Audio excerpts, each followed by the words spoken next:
Oh yeah. Mm.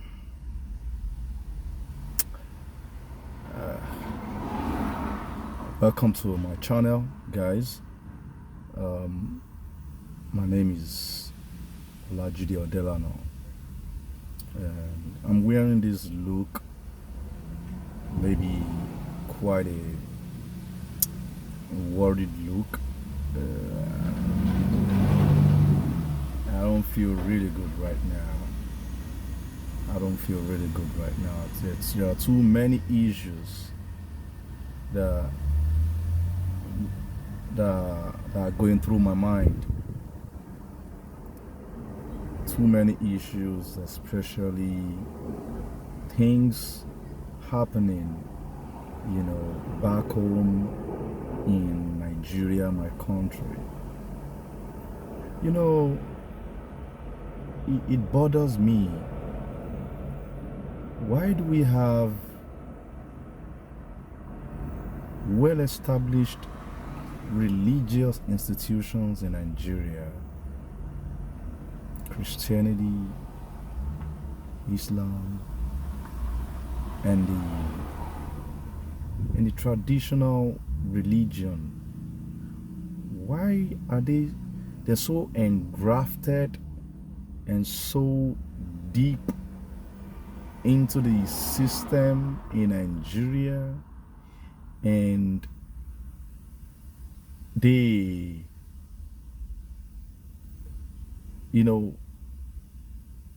why do we have them in such great numbers, yet the Nigerian community is still what it is today?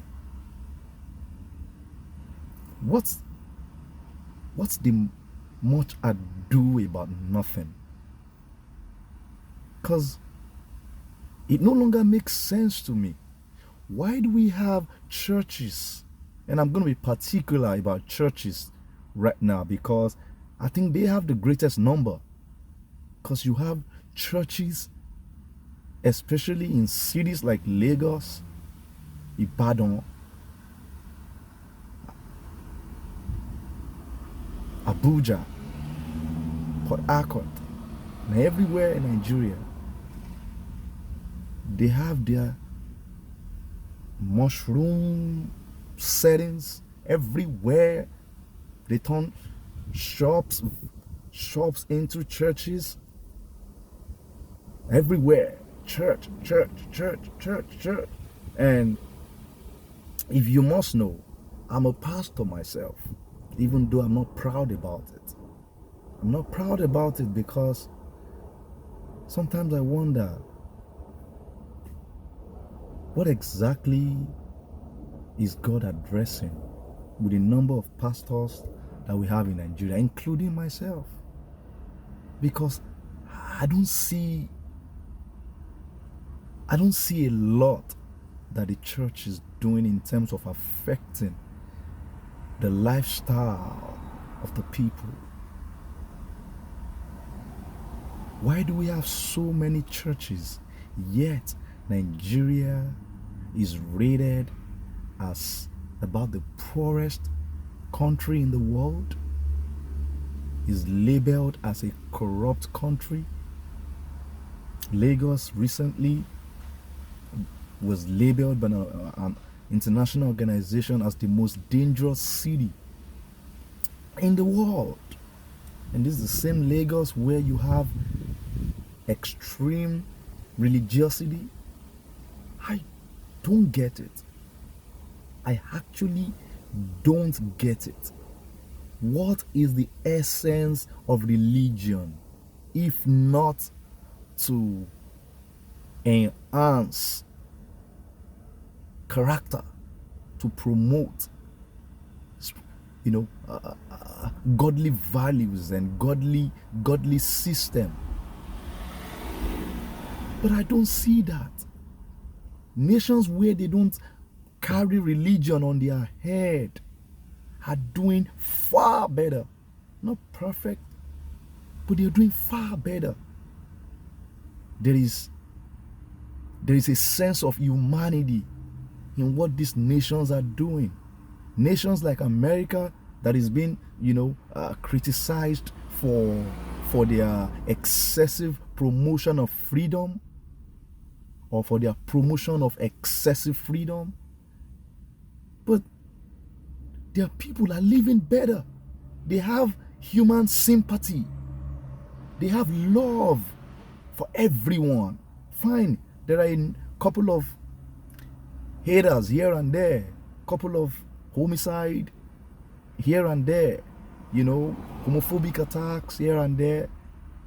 But, that doesn't really speak about the generality of the people in America or in Europe. Yet, they don't go to churches like we go to. They don't have time for weekly programs like they do in Nigeria. Every now and then, you keep hearing noise. Prayer, prayer, prayer, prayer, prayer. And I don't see what those prayers are doing. The young ones are becoming, they're becoming so materialistic that they relegate the importance and the essence of hard work. They want to get rich fast, because what the pastors preach in church is nothing but prosperity. They preach like God is going to pay money into the sorry about that. Like God is going to pay money into the bank accounts of people regardless of whether they work or not. I don't get it. I don't get it. Somebody needs to, speak some sense. Somebody needs to speak some sense into the heads of these spiritual leaders, Christian and Muslim alike, and even the political class. Those ones are another topic for another time. Today, I want to focus on the so-called spiritual leaders who command very large congregations of Nigerians. It is sad.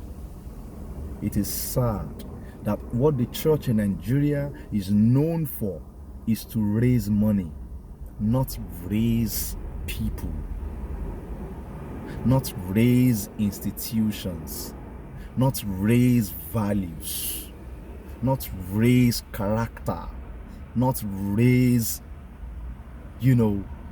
godliness. I get it. Bible says their God is their belly. That's what they worship. That's who they worship. That's who they worship. Their God is their belly. They are all going around establishing churches, building churches everywhere, all just because of what they are going to get from it. Not what they are going to give to God, not service to humanity. Who cares about if you have a large church? That's not what God cares about. What God cares about is for you to affect the people that you call congregants. Their lives should be better, both spiritually, physically, and economically. You are riding on private jets, and your members cannot afford 3 square meal. A lot of them have to beg on the street. The young ones have turned to Yahoo boys. They even disregard whatever you preach on the altar. They still visit and consult spiritualists to do Yahoo plus. Nigeria is in a total mess. And like they say in my culture, say tí ọ̀rọ̀ bá ti kọjá ń téèyàn máa ń fi ń sunkún, ìyẹn máa fi ń rẹ́rìn ni, because you get so perplexed, you are confused, you don't know what to do, you don't know how to navigate your route, you are on the spot, You are in a dilemma. Nigeria has put a lot of us in diaspora in a dilemma. We do not know what we should do other than probably use the social media platform to probably, say some things that could spur some actions. Nigeria, my country. I love that country. But we have been totally shattered and divided. By the lines of religion. What should be a blessing seemingly looks like it's a curse. Let me know your thought about this. You can make your comments.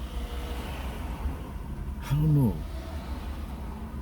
I don't really know. How can we help this nation called Nigeria? What should be the role of the spiritual leaders, the mega church owners? What should be their role? Are they there to turn the church to turn it to a business venture where they make money off the poor masses and they live large and leave the poor masses who are their members or who are their congregants to wallow in poverty while they live, they live a 5-star life? Imagine a pastor was going to celebrate his birthday and then he went to Dubai, rented one of the most expensive hotels in the world, celebrated his birthday on a yacht, a stupendously expensive yacht, and he invited other pastors and they were there celebrating birthday. Oh, I laugh. Where exactly is the gospel going in Nigeria? What is the essence of the gospel? Is the gospel meant to make some people rich and put some people at the base? Is the gospel meant to make pastors, live at the expense of the church members? I don't understand. If you put together the first 20 richest pastors in the world, Nigerian pastors will have nothing less than first 5. They are stupendously rich. And they didn't just get rich, they got rich riding on the back of the poor Nigerians who are their church members, who painstakingly pay their tithes because they've been brainwashed that if they don't pay their tithes, they will go to hell. Yeah, some pastor, some mega respectable, respectable G.O, general overseer in Nigeria, was actually saying that whoever does not pay his tithe will go to hell. I don't know who is feeding them with such lies. Should tithe be a thing of compulsion? Should it be a personal covenant between a man and God? Yes, it should be a personal covenant. It shouldn't be enforced on the church. You shouldn't talk about tithe like it's a must. Jesus never mentioned tithe more than probably once or twice in the scriptures. And when he mentioned it, majorly when he talked about it, he used it to talk against, the Pharisees. You can find that in Matthew 23:23, when he talked about the Pharisees paying all kinds of tithe, but they neglect the weightier matters. What matters to God? They neglected it. What matters to God is justice, righteousness, mercy. The essence of the church is to